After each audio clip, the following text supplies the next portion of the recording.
저희는 사명감이 있습니다. 자, 지금부터 말씀드릴 내용은 이미 다들 아시는 내용인데 한번 짚고 넘어가겠습니다. 그런데 다들 아시는 내용인데 파고는 1년에 최소 10건 이상은 똑같은 작업을 계속 반복하고 있고요. 똑같은 설득을 고객님께 계속 드리고 있고, 그분이 완벽히 저희 시스템으로 들어오셔서 함께 하는 데까지 걸리는 시간이 최소 몇 개월에서 길게는 1년씩 걸립니다. 그 시간이 지나고 나면 앞서서 계속 반복드리는 그 헌팅이라든가 또는 쿼런틴, 그 컨테인먼트라든가 이런 것들을 하시게 돼요. 자, 실제 저희가 실전 사고 대응 경험을 말씀드렸는데, 한국 당연히 있고요. 그다음에 한국의 본사를 둔 미주법인들 해외 쪽에 상당히 많이 나가고, 불과 한 3주 전만 해도 저희가 미국에 가서 사고 대응을 하고 왔습니다. 그다음에 좀 큰 쪽이 우측 하단에 보시는 것처럼 아세안 지역에 말레이시아에 있는 교통 인프라 전체 전담하는 공공기관, 인도네시아 화폐 인프라 담당하는 기업 이름을 밝힐 수가 없어요. 거기에 말레이시아, 인도네시아 정부기관하고 사고 대응을 하면서 저희가 실전 경험을 많이 키운 상태입니다. 실제로 저희 고객사예요.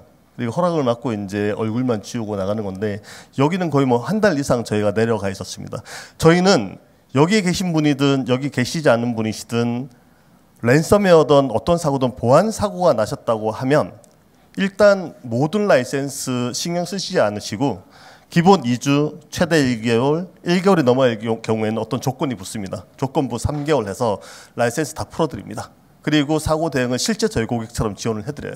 왜냐하면 파고는 세일즈가 없습니다. 2명밖에 없어요. 2명이서 350개 고객을 관리한다는 것 자체가 이런 툴킷이 없으면 불가능하죠. 그래서 저희는 세일즈 방법론이 실제 사고 대응을 하면서 세일즈가 되고 있다. 그래서 저희한테 고객이 되시는 분들은 대부분 그런 사고 대응이나 어떤 POV 단계에서 실제 위협이 사라진 사례를 바탕으로 계약을 해주신다라고 보시면 될 것 같습니다. 가장 많은 크리티컬 사고 대응은 당연히 타겟팅 랜섬웨어죠. 그냥 랜섬웨어가 아닙니다. 타겟팅 랜섬웨어입니다. 그래서 조직에 수많은 시스템들이 있고 인프라가 있고 뭐 부서도 있는데, 타겟해서 특정 부서, 특정 시스템, 특정 서버들이 이제 랜섬웨어 당한 거죠. 그래서 이제 고객사에서 저희를 부르셔가지고 저희를 부르셔요. 저희가 갑니다. 가는데 전부 데이터 복구와 가용성 확보에 초집중하고 계시는 거예요. 그런데 이 부분이 제가 말씀드렸던 부분입니다. 계속 반복해서 가는 곳마다 설명드리는데, 랜섬웨어에 타겟팅 되었다는 의미는 단순히 한 개의 랜섬웨어가 아니라는 거죠. 여러분, 랜섬웨어는 그냥 소프트웨어예요. DRM도 사실 합법적인 랜섬웨어잖아요. 암호화 소프트웨어지 않습니까? 그죠? 그래서 데이터 암호화 페일로드가 랜섬웨어예요. 근데 타겟팅 됐다는 얘기는 뭐냐면 그 앞에 수많은 불법적인 행위들이 있던 거고, 이런 것들을 함께 제거해 나가지 않고 오직 복구에만 신경 쓴다면 이런 위협들을 계속 잔존시킨 상태에서 데이터가 복구됩니다. 그러면 이렇게 잔존시킨 상태에서 데이터가 복구되면 공격자가 바로 공격하느냐? 아니요. 공격은 일단 돈을 받아야 되기 때문에 한창 있다고 하는데 그 기간이 3개월, 6개월, 1년씩 걸리는 거예요. 그동안 계속 시스템 내부에 있는 정보들을 빼돌리고 패스워드를 변경하는지를 바라보고 그런 활동들을 하고 있습니다. 그래서 타겟팅 랜섬웨어 당하신 분들이 계시고 안 당하신 분들이 계신데, 당하신 분들 한번 생각해 보세요. 당장 보이는 부분이 있고 놓칠 수 있는 부분이 있습니다. 당장 보이는 부분은 랜섬웨어 대량 감염됐을 때 당장 시스템이 랜섬웨어 감염됐으니까 큰일 났다. 눈에 보이죠? 그리고 복구 활동 막 하고 있는데 빠르면 하루, 길면 일주일 뒤에 갑자기 다른 부서에서 막 뛰어와요. 팀장님 큰일 났습니다. 왜? 저희가 데이터가 유출돼서 지금 다크웹에서 돈을 내라고 날아왔습니다 하면서 캡처 스크린이 탁 날아옵니다. 그때부터 이제 고객분들은 복구가 아니고 혼돈의 도가니에 빠집니다. 책임론이 나오고, 누구 책임이냐, 데이터는 다운받을 수 있냐, 그 다음부터는 소식이 없어요. 그냥 복구와 혼돈 그 자체에서 계속 시간이 흘러가는 거죠. 그런데 저희가 고객분들을 설득시키고 복구는 계속 하십시오. 그리고 이미 유출된 데이터는 찾으려고 시도도 하지 마시고 돈을 주려고 하지 마시고 일단 그대로 두시라. 그건 어쩔 수가 없잖아요. 다른 방법을 찾아야죠. 그래서 저희가 그 이외의 것들이 뭐가 있는지 사고 조사를 시작해야 되겠습니다 하고 사고 조사를 시작하면 그때부터 거슬러 올라갑니다. 루트 코즈를 찾아서 그래서 내부 확산이 된 과정을 찾게 되고 도메인 컨트롤러가 탈취했었던 정황을 찾게 되고 RDP가 도용이 됐고 그다음에 관리자 계정이 관리자 권한의 계정이 추가된 게 보이는 거죠. 이게 로컬에서도 가능할 수도 있고 ADS도 가능할 수가 있습니다. 그리고 이때부터는 특정 시스템은 한정이 돼요. 서버든 UAC 우회 설정이 이루어졌었고 그리고 초기 진입할 수 있는 계정을 이용해서 합법적으로 들어오게 되는 겁니다. 그럼 이 계정을 어떻게 탈취했는지 또 조사를 해보면 뭐 브루트 어택이나 엄청 심플한 방식으로 탈취가 됐었어요. 그리고 내부 네트워크에 접근에 성공한 흔적을 찾게 되는데 나중에 알고 보니까 결국에는 엄청 심플합니다. 외부의 재택근무라던가 협력사 VPN 계정 1개 그 하나가 유출되면서 얘는 단순히 접속 용도예요. 그걸 이용해가지고 아무것도 할 수 없다는 걸 알아요. 접속한 다음에 내부 네트워크에 접근이 성공되면 그때부터 블루프로싱이다 뭐다. 그래서 저희가 이런 사고 조사하러 가서 스텔라 사이버 가지고 그 사고 난 고객사의 트래픽을 모니터링 딱 하면 브루트포스 어택 들어오는 소스 IP가 SSL VPN 게이트웨이 IP인 사례가 90% 이상입니다. 지금은 공격자들이 뉴스에 나오는 것처럼 IIS 취약점 타고 들어오고 제가 공격자라도 그러고 싶지 않아요. 힘들어요. 이거 하나만 찾으면 돼요. 이거 하나. 그러면은 그 다음부터는 이걸 할 수 있는 거거든요. 그래서 저희가 스텔라 사이버 앞전에 저희 곰표 이사께서 말씀드릴 때 네트워크 트래픽만 모니터링한 것이 아니라 오픈 XDR 기반 물론 센티넬1도 그 AI 심이 있기 때문에 그런 것들을 연동할 수 있겠죠. 해서 SSL VPN이나 파이어월 이벤트들을 이렇게 합쳐서 인터그레이션해서 보면 이런 것들을 알 수가 있습니다. 어쨌든 이런 것들이에요. 그래서 사고 조사를 하지 않았으면 계속 복구와 혼돈의 시기에만 갇혀 있고 이 부분을 복구에만 집중하다가 놓칠 수 있는 위협들이었습니다. 결국에는 저희가 타겟팅을 랜섬웨어 당했을 때 뭘 해야 되느냐. 이런 타임라인도 나와요.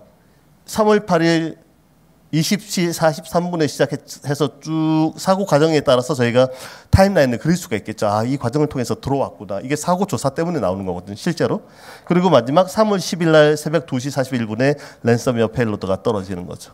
그리고 페일로드가 떨어질 때는 EDR 같은 데서 또 맞기 때문에 얘가 그렇게 공격하지 않고 EDR 같은 것들이 설치되지 않은 곳, 섀도우 IT 이용해서 PS 이그젝으로 한 번에 랜섬웨어 페일로드로 4,000개씩 날립니다. 그렇게 날리면 아무리 EDR이 설치되어 있어도 EDR도 메모리와 CPU를 쓰는 소프트웨어이기 때문에 계속 막다가 하나만 탁 떨어지면 랜섬웨어 감염되는 거예요. 그럼 고객께서 이렇게 말씀하시는 거죠. 왜 센티넬1, 크라우드 스트라이크, 사이버 리즌 설치되어 있는데 랜섬웨어에 감염됐죠? 마동석이 저기 서 있는데 100명이 동시에 밀고 들어오면 마동석이 안 밀립니까? 그런 케이스라는 거죠. 그래서 요즘 이 엄청 타겟팅 어택이었어요. PS 이그젝을 이용해서 한 시스템에 랜섬웨어 페일로드 4,000개를 때려 붓습니다. 3,999개를 센티넬이 막았는데 한 개가 뚫리는 거예요. 메모리 플로어 돼가지고 그런 사례들이 나온다라는 거죠. 네, 근데 그게 이런 EDR의 단점이 아니라 그만큼 고도화된 형식으로 들어오고 디도스 같은 기법을 이용해가지고 랜섬웨어를 퍼뜨리고 있다. 어쨌든 이런 위협 타임라인이 나오고 와 이렇게까지 공격을 하는구나 라는 걸 알게 됐죠. 그러면 사고 조사를 하면서 그 원인을 알게 됐으니까 이런 위협들을 저희가 제거해낼 수 있겠죠. 그래서 랜섬웨어에 감염됐지만 리커버리에 복구하면서 동시에 이런 것들이 진행되고 이것들이 깨끗해지면은 동시에 외부에서 다시 직접적인 공격 형태가 들어옵니다. 이제 더 이상 VPN 계정 탈취하려고 하지 않고 조금 더 액티브한 공격이 외부에서 들어와요. 그래서 방화벽이 불이 나기 시작하는 거죠. 그런데 이렇게 잔존하는 악성 코드, 악성 행위. 우리는 랜섬웨어만 바라봤는데 사고 조사를 했더니 이런 빨간색 점들이 있었다라는 거죠. 이게 있었다라는 건 뭐냐면 사고 조사하면서 찾았다는 데 의의를 주시면 안 되고 저희가 인지하고 인정해야 됩니다. 기존 보안 체계에 의해 대응되지 못했음을 인지를 해야 되는 거예요. 이걸 인지하지 않으면 그 다음 대로 갈 수가 없습니다. 그리고 공격자는 타겟 기업이 이미 데이터 복구할 것을 이미 알고 있습니다. 그래서 다시 인프라를 장악하기 위한 단계를 진행한다라고 봐야 돼요. 그래서 데이터 랜섬웨어 걸었는데 복구됐죠? 그리고 본인들이 심어놨던 것들까지 다 클리닝이 됩니다. 그럼 그냥 있을까요? 아니, 또 들어오려고 해요. 그래서 실제로 좀 심한 단계는 저희가 사고 대응하는 과정에 또 다른 공격들이 무차별적으로 들어오는데 사고 대응하고 사고 조사하는 과정에 실제로 대응 활동까지 하는 게 저희 팀들이 고객사에 도움을 드리는 과정이고, 이거를 다 인지하시게 되면은 와, 이게 실제로 그냥 사고 대응이 아니라 실제로 사고 조사가 아니라 현재 진행 중인 공격을 파고해서 방어하는 방법을 알게 되는 그런 단계까지 간다라는 겁니다. 그래서 인지해야 될 부분들이 상당히 많이 있습니다. 그럼 저희 법칙은 뭐냐? 고객분들한테 엄청나게 조심스럽게 말씀을 많이 드려요. 데이터 복구하십시오. 그리고 시스템 가용성 정상화로 하십시오. 단 내부에 잔존하는 위협, 외부에서 진행 중인 위협, 그리고 곧 올 위협에 대해서 대비하고 방어하고 클리닝을 함께 해야 됩니다. 그리고 그게 클리닝이 되더라도 마지막에 위협 조사, 헌팅, 위협의 근본 원인. 앞 페이지에서 위협의 근본 원인은 뭡니까? 협력업체의 VPN 계정이 하나 나간 거잖아요. 그걸 찾아야 되는데. 그런데 만약에 VPN 로그가 이벤트가 심이라든가 어딘가 연동돼서 남아있지 않으면 사고 조사까지는 잘 가다가 마지막 원인에 되는 루트코즈를 찾을 수가 없어요. 그러면 찝찝하게 끝나는 겁니다. 결국에는 뭐 하나 잔존시켜 놓고 마무리가 되는 거예요. 그래서 그런 것들을 어떻게 커버할 것인가에 대한 저희가 사고 대응하면 해드리면서 마지막 루트 코즈를 못 찾고 딱 한 꼭지만 못 찾고 나오는 케이스가 한 10에서 20% 되는데 저희 팀도 너무 찝찝해요. 그런데 찾을 수 있는 더 이상의 방법은 존재하지 않습니다. VPN도 나가 떨어지고 데이터도 없고 찾을 수 있는 방법이 없어요.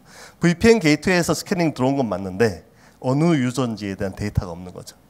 그래서 살짝 말씀드리면 우리가 그렇게 어렵게 생각하는 심 프로젝트를 그냥 심을 1년치 데이터 필요 없고요. 최소 3개월에서 6개월치 정도의 최소한의 중요한 시스템 데이터만 가지고 있어도 나중에 사고 복구하거나 사고가 나기 전에 어떤 대응 활동하는데 엄청나게 큰 도움이 됩니다. 그래서 온프렘 심 말고 가격 경쟁력이 엄청 좋은 AI 심 쪽으로도 여러분들이 고민을 하셔야 할 타이밍이 지금이다라고 제가 말씀드릴 수 있습니다. 그리고 이런 고객은 거짓말 아닙니다. 3개월 이후, 1년 이후, 2년 이후 다시 타겟 공격이 꼭 옵니다. 안 옵니다라고 하시는 분들은 잘 막으신 거예요. 저희 팀들은 하다 보면 와, 지금 공격 들어오고 있다 또 느껴집니다. 막 움직여요. 그리고 어느 정도 대응을 하고 나서 컨테인먼트 시키고 잘 막습니다. 그러면 잠잠 하다가 또 3개월 뒤에 뭐가 막 들어와요. 실제로 들어오는데 흔히 한번 털린 집은요, 죄송합니다, 공격자 입장에서 맛집이 되는 거예요. 어쩔 수 없습니다. 건드린 데를 또 건드리게 되는 거죠. 그러면 어떻게 대응해야 될까요? 결국에는 앞서서 했었던 사고 조사 과정, 저희가 말씀드리는 방법론을 이용해서 지속적으로 위협을 탐지하고 대응하는 플랜을 세워야 되는 거죠. 지금은 사고가 났기 때문에 대응을 했는데 이거를 지속적인 플랜으로 가야 된다. 즉 지속적인 스레트 헌팅 방법론이 필수적이고, 파고는 이런 말씀을 드릴 때마다 디텍션 엔지니어링, 컨테인먼트, 프리엠프티브 리스판스를 계속 말씀드리는 거죠. 그런 것들이 여기 다 들어가 있습니다. 그래서 파고가 제시하는 것들은 반복입니다. AI, 사이버 시큐리티 스택, 그리고 저희 자동화 플랫폼, 그리고 이런 서비스 방법론들, 행위들을 턴키 형태로 MDR 서비스를 제공하는 것이 저희가 제안드리는 것이고, 그 다음에 예산의 문제, 이런 것들은 1년차 사업, 2년차 사업, 3년차 사업이지만 이런 것들이 빨리빨리 고도화가 돼야지 결국에는 비워놓고 있다가 사고가 납니다. 없는 곳에. 그럼 저희가 가서 또 대응해드리고 또 여기만 또 수리를 해요. 근데 여기가 또 비어 있습니다. 또 사고가 나요. 결국에는 1년차, 2년차, 3년차 계획을 세웠다가 비용은 3배가 더 들어가는 상황을 실제 저희 고객사에서 일어나고 있는 현실이라는 거죠. 제가 손 들어 보십시오 하면 손 안 드실 거죠? 여기 앉아 계신데. 네, 계십니다. 근데 결국에 3년 전에 그걸 다 했었으면 60%를 절감하실 수 있는 거예요. 총 90%가 들어갔으니까. 네. 그리고 이런 이제 트렛 디텍션 리스판스에서 저희가 강조했었던 게 헌팅까지도 좋았는데 한 단계 더 나아가는 단계를 적용해서 사고가 나기 전에 한번 적용을 해보면 어떠실까 하는 것이 저희의 바람입니다.